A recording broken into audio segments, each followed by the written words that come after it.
Nah, selanjutnya kita masuk ke fungsi bagian tubuh. Nah, fungsi bagian tubuh siapa? Tubuh hewan dan tumbuhan. Udah jelas ya, kalau bagian tubuh misalnya kaki untuk misalnya melompat, untuk berjalan, dan sebagainya gitu ya. Nah, kita lihat ya, yang unik-unik, yang khasnya aja ya.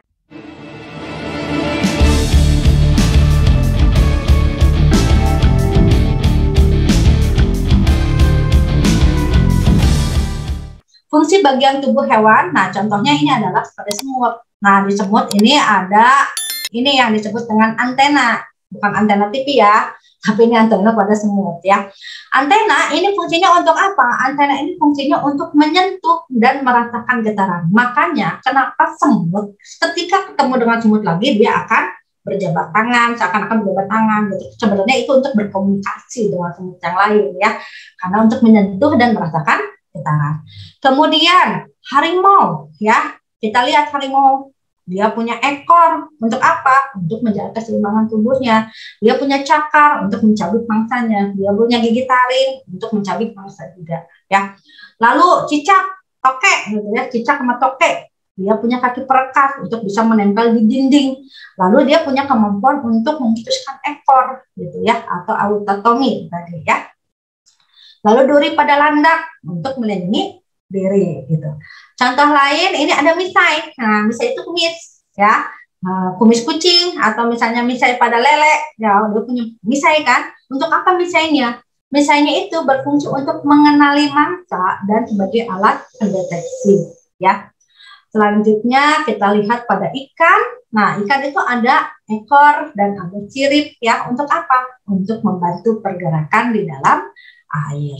Itu adalah fungsi bagian tubuh pada hewan. Atau misalnya ada contoh lain lagi, misalnya ada tanduk, ya, tanduk itu untuk melindungi diri, gitu ya.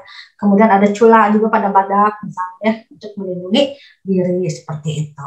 Ya. Selanjutnya kita lihat fungsi bagian tubuh pada tumbuhan.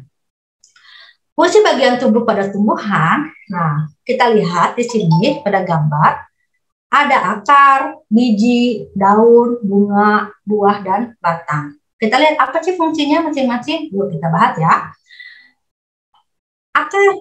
Akar ini apa? Akar ini adanya dalam tanah kan? Dia berfungsi untuk apa? Dia berfungsi untuk menyerap air dan garam mineral. Ya, jadi akar ini fungsinya menyerap air dan garam mineral.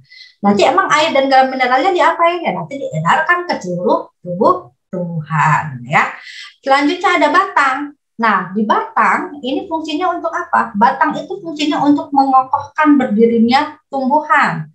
Selain mengokohkan berdirinya tumbuhan, batang juga ini untuk mengedarkan air dan mineral yang tadi diserap oleh akar. Jadi air yang mineral diserap oleh akar diedarkan oleh batang kemana? Ke daun, ya, ke buah, ke biji, gitu ya. Kemudian biji. Nah, biji sebagai apa? Biji ini sebagai alat perkembangbiakan karena biji ini adalah hasil dari pertemuan sel jantan dan sel betina pada tumbuhan ya. Jadi nanti bisa ditanam lalu menjadi tumbuhan baru. Lalu ada buah. Kalau buah apa? Nah, buah ini untuk melindungi biji ya. Jadi buah ini berfungsi untuk melindungi biji dan juga sebagai cadangan makanan. Makanya suka makan buah-buahan kan? Ya, itu ya. Daun, kalau daun untuk apa? Nah, daun ini dia berfungsi sebagai fotosintesis. Tempat fotosintesis itu di daun. Kenapa? Karena pada daun terdapat klorofil, yaitu zat hijau daun untuk fotosintesis. Dan ini adalah bunga sebagai alat berkembang biakan. Kenapa? Karena pada bunga terdapat sel kelamin jantan dan sel kelamin betina. Apa? Nah, kita lihat ya. Nah, sel kelamin jantannya yang ini adalah putik. Ini sel kelamin jantan. Kemudian sel kelamin betina ya, putik ya. Sel kelamin betina itu adalah putik. Kemudian sel kelamin jantannya ini adalah benang sari ya. Kemudian ada mahkota, ini untuk melindungi bunga sebagai penarik ya, menarik apa? Serangga ya, menarik serangga untuk membantu penyerbukan. Lalu ada kelopak, ini melindungi bunga saat kuncup ketika belum mekar, dilindungi sama kelopak. Nah, itu ya fungsi bagian tubuh tumbuhan. Selanjutnya ke metamorfosis. Apa itu metamorfosis? Metamorfosis itu adalah perubahan bentuk dari lahir sampai dewasa, berubah bentuknya.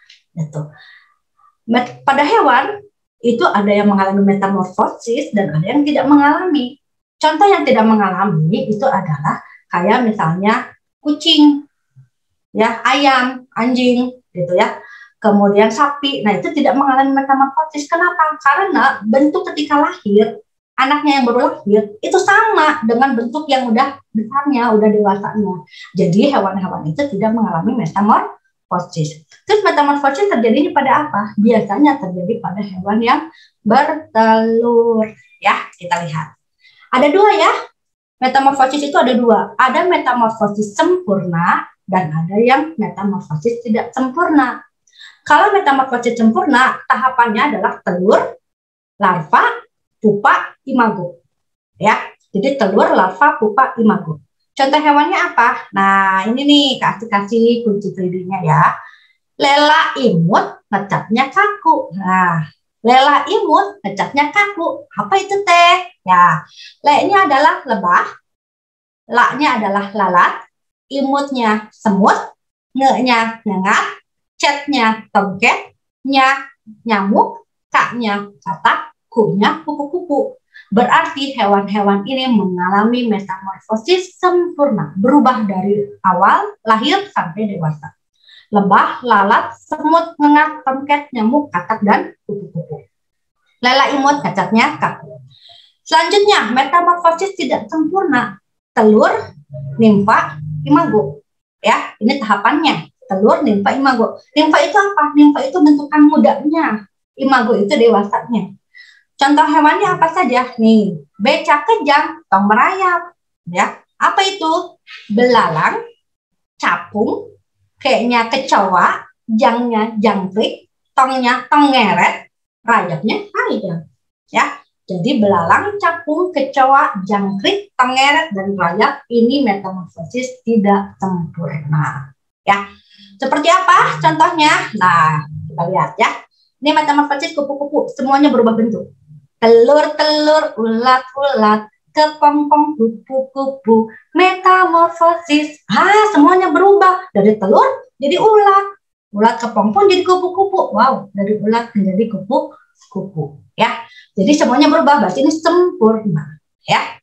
Contoh lagi, kata telur berudu. Berudu itu kecebong. Ya. Lalu ada katak berekor, nih katak ada ekor, ini apa namanya? Berarti berudu itu larvanya, katak berekor itu pupanya, dan katak dewasa ini imagonya, ya itu. Ini pada kata. Selanjutnya kita lihat pada nyamuk. Telur, jentik-jentik, berarti ini larvanya, pupa, ya, dan imago nyamuk dewasanya. Telur, jentik, dan pupa ini adanya di dalam air, sedangkan nyamuk terbang ya, terbang bebas gitu. Nah, kalau yang tidak sempurna gimana? Artinya tidak mengalami perubahan secara signifikan. Contohnya telur nimfa. Nah, lihat fase nimfanya itu belalangnya seperti belalang sudah dewasa, tapi belum ada sayapnya. Ketika belalang dewasa sudah mulai ada sayap. Nah, gitu. Jadi tidak sempurna makanya, gitu ya. Kecoa juga sama telur. Nih, ini nimfa, bentukan mudanya dia belum ada sayap. Tapi ketika kecoa dewasa, udah ada sayap bisa terbang. Nah, ini adalah bentuk metamorfosis tidak sempurna.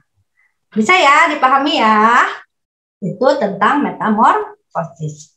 Oke, selanjutnya, nah ini terakhir bahasannya ya, yaitu tentang pelestarian lingkungan. Gimana sih kenapa kita perlu melestarikan lingkungan? Ya, biar lingkungannya terjaga, biar lingkungannya tetap dalam keadaan yang baik, tidak rusak, ya. Gitu. Seperti apa? Yang pertama, upaya yang bisa kita lakukan adalah yang pertama ini, ya. Misalnya menanam pohon, ya, penghijauan. Apalagi sekarang sering digalakan ya, menanam 1000 pohon gitu ya, penghijauan dan sebagainya. Nah, ini adalah salah satu bentuk upaya untuk melestarikan lingkungan biar udara bersih ya, biar terhindar dari banjir dan seperti itu ya. Kemudian nah, yang kedua nih bisa membersihkan lingkungan, kerja bakti ya. Jadi bersih-bersih, beres-beres gitu ya. Kemudian membersihkan sungai. Nah, ya membersihkan sungai dari sampah ya. Makanya jangan buang sampah sembarangan gitu ya, bisa menyebabkan banjir gitu. Kemudian yang selanjutnya ini adalah reboisasi, menanam hutan yang gundul. Jadi kalau misalnya mau mengambil pohon, ya kita ambil dengan sistem tebang pilih, ya.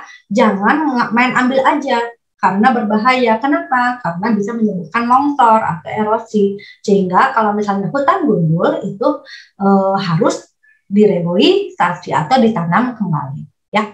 Lalu yang misalnya di tanah miring nih, seperti ini ya, sawahnya dibuat sengkedan atau terasering. Ini perlu dilakukan untuk di tanah yang miring, untuk mencegah longsor dan erosi. Lalu kita harus membuang sampah pada tempatnya, biar tidak terjadi banjir, dan kalau bisa memilah mana sampah organik dan mana sampah anorganik. Sampah organik nanti bisa didaur ulang untuk jadi pupuk kompos, ya, untuk kesuburan tanaman, ya. Sampah anorganik bisa didaur ulang misalnya untuk membuat kerajinan. Itu adalah contoh-contoh upaya pelestarian lingkungan, ya. Oke, gitu adik-adik, materi tentang makhluk hidup dan lingkungannya. Udah paham? Oke, semoga paham ya, semoga mudah dipahami, dan biar lebih jelas lagi, yuk kita bahas latihan soal terkait dengan soal-soal US yang sering keluar di materi makhluk hidup dan lingkungannya. Nah, ini adalah contoh ya, contoh latihan US yang pernah keluar di US ya. Oke, yang pertama kita akan bahas ya satu-satu. Yang pertama, perhatikan gambar ini terkait tentang rantai makanan. Organisme yang tepat untuk melengkapi huruf P pada rantai makanan tersebut adalah, nah, di sini ada rumput dimakan belalang, dimakan sama makhluk hidup P, kemudian dimakan ular, dan ular mati dibusukkan oleh bakteri dan jamur. Kira-kira apa sih organisme yang P ini? Oh, jelas. Berarti kita harus cari makhluk hidup yang memakan belalang, tapi dimakan juga sama ular. Kita cocokkan aja ya. Kira-kira apa? Kita lihat katak. Katak apakah makan belalang? Oh iya, karena katak insektivora. Apakah katak dimakan sama ular? Iya. Oh, udah jelas. Jawabannya adalah katak. Oke, berarti nomor 1 jawabannya adalah katak. Ya. Kalau kelinci enggak ya, elang apalagi. Ubah enggak juga ya. Jadi nomor 1 ini katak. Sekarang kita lihat yang kedua. Perhatikan daur hidup hewan berikut. Hewan berikut yang mengalami daur hidup sama dengan daur hidup hewan pada gambar. Nah, di sini ini adalah metamorfosis ya. Telur, lalu ulat, lalu kepompong, kupu-kupu. Oh, ini adalah metamorfosis sempurna. Metamorfosis sempurna kenapa? Karena semuanya berubah, ya. Nah, berarti kita harus cari mana yang metamorfosis sempurna juga. Tadi ingat, kalau metamorfosis sempurna apa singkatannya?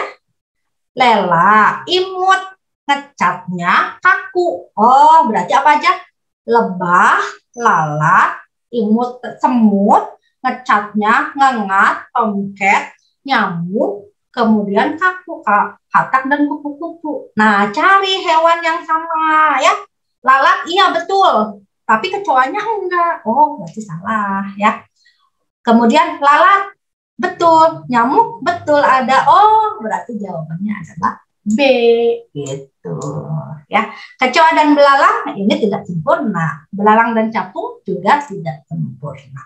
Jadi jawabannya adalah B. Selanjutnya nomor 3. Pasangan antara nama hewan dan bentuk adaptasinya dalam mempertahankan diri adalah, kita lihat, walang sangit. Walang sangit mengeluarkan bau menyengat. Oke, betul ini mah ya. Walang sangit itu namanya walang sangit, namanya sangit. Sangit itu baunya kayak bau apa gitu ya, sangit. Berarti makanya mengeluarkan bau. Oke, betul. Jawabannya A. Ini langsung ya. Gurita harusnya apa? Gurita itu harusnya dia menyemprotkan tinta hitam. Jadi gurita itu harusnya yang ini ya. Yang nah, yang ini. Cicak. Cicak itu harusnya ototomi ya, memutuskan ekor. Berarti cicak harusnya yang ini. Kalajengking harusnya mengeluarkan sengat racun. Jadi harusnya yang ini. Oke, berarti jawabannya yang apa? Yang A. Ya. Selanjutnya kita lihat nomor 4. Di rumah Tony banyak sekali nyamuk. Hal tersebut tentu sangat mengganggu kenyamanan Tony ketika tidur. Dengan menggunakan prinsip daur hidup hewan, Tony dapat mengatasi masalah tersebut secara efektif dengan cara, nah berarti ini artinya mencegah nyamuk menetas ya. Berarti ini terkait dengan daur hidup nyamuk ya. Membunuh nyamuk dengan raket nggak ngaruh ya, soalnya tetapnya masih bisa berkembang biak. Kalau misalnya intinya kita nggak basmi. Menyemprotkan racun serangga bisa berbahaya karena pencemaran udara. Tidur di rumah tetangga, masa iya sih ya kita tidur di rumah tetangga? Menaburkan bubuk abate pada genangan air termasuk bak mandi, ya ini bisa dilakukan. Kenapa? Dengan menaburkan bubuk abate, kita akan membasmi jentik-jentik nyamuk. Ya, jadi jentik-jentiknya sebelum menetas jadi nyamuk, dia udah dibasmi, udah habis. Nah, berarti jawabannya D. Biasanya ini untuk menghindari demam berdarah ya, penyakit demam berdarah. Makanya harus rajin bersih-bersih tempat penampungan air ya. Itu contoh soal yang pertama ya. Selanjutnya kita lihat contoh soal yang kedua.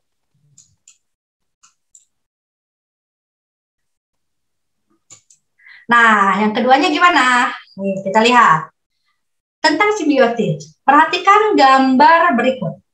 Jenis simbiosis yang terbentuk pada hubungan antar makhluk hidup pada gambar tersebut. Nah, di sini kita bisa lihat ada kerbau dan jalak, burung jalak, serta ada kutu dengan rambut manusia ya, dengan kulit rambut manusia ya, kulit kepala. Berarti kalau misalnya simbiosis tadi burung jalak dengan kerbau itu adalah mutualisme ya, yang satu terbebas dari kutu, yang satu makan kutu ya, berarti ini adalah dua-duanya untung, berarti mutualisme. Sedangkan kutu sama manusia, oh jelas dia rugi ya, ada yang rugi di sini, manusianya rugi gatal, ya, kutunya untung, oh berarti dia adalah satu untung satu rugi, parasit. Berarti yang nomor satunya mutualisme, yang keduanya parasitisme. Berarti jawabannya adalah D. Nah, seperti itu ya. Selanjutnya,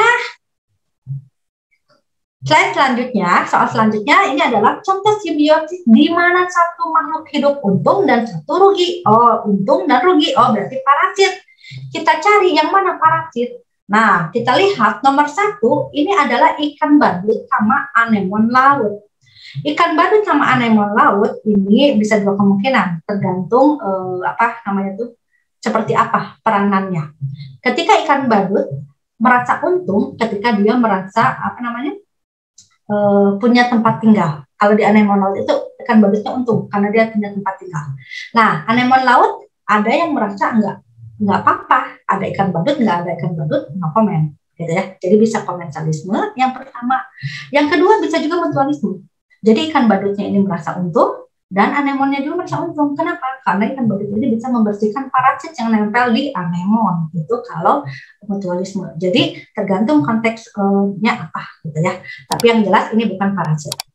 Selanjutnya yang kedua, tali putri dan tanaman buntas. Oh jelas, tali putri itu adalah parasit. Yang ketiga ini adalah kutu dengan kulit manusia. Oh berarti ini adalah parasit. Ikan hiu dan remora. Oh ini adalah komensalisme. Jadi jawabannya adalah 2 dan 3. Oke, berarti jawabannya adalah ini 2 dan 3. Ya, itu jawabannya. Oke, selanjutnya contoh soal selanjutnya. Mudah-mudahan bisa pahami ya. Nah, ini adalah contoh soal selanjutnya. Terkait tentang simbiosis ya. Simbiosis, adaptasi. Unta hidup di gurun pasir. Unta punya punuk. Nah, lihat punya punuk dan bantalan kulit di telapak kaki yang bertujuan untuk, nah jelas ya, punuk itu untuk menyimpan cadangan energi atau cadangan makanan. Jadi kita lihat menyimpan makanan, oke betul yang ininya, tapi bantalannya menahan badai pasir. Oh bukan, yang menahan badai pasir itu bulu matanya yang lentik, berarti yang A salah. Ya, yang B menyimpan cadangan lemak dan berjalan di atas pasir yang panas. Oh iya betul, karena punuk itu menyimpan cadangan makanan, bantalan kulitnya agar bisa berjalan di atas pasir yang panas. Berarti jawabannya adalah yang B. Oh itu masih ada itunya. Nah berarti jawabannya yang B ya. Oke. Nah, itu. Selanjutnya, tanah longsor merupakan perpindahan tanah yang di dalamnya terdapat batu dan material organik maupun anorganik secara tiba-tiba dan bergerak ke bawah sehingga meninggalkan lereng. Proses terjadinya tanah longsor dikarenakan terganggunya keseimbangan sehingga tanah menjadi labil dan mudah bergeser. Berikut ini yang tidak termasuk tanda-tanda tanah longsor. Ada kata tidak, berarti cari yang salah. Tebing terlihat rapuh dan kerikil banyak yang jatuh. Oh jelas ini tanda-tanda longsor. Amblasnya bagian dalam atau luar rumah. Oke, ini adalah tanda-tanda dari longsor. Air keluar dari tanah tiba-tiba bisa jadi. Gitu ya. Cuaca cerah dan berawan nggak ngaruh ya. Jadi jawabannya adalah yang D. Ya, itu. Selanjutnya perhatikan gambar di bawah ini, kaktus. Nah, salah satu tanaman xerophyt tadi yang hidupnya di daerah kering. Bentuk penyesuaian tanaman kaktus terhadap lingkungan yang kering memiliki batang tebal. Nah, kata kuncinya memiliki batang tebal. Apa kuncinya? Nah, menahan udara panas? Enggak.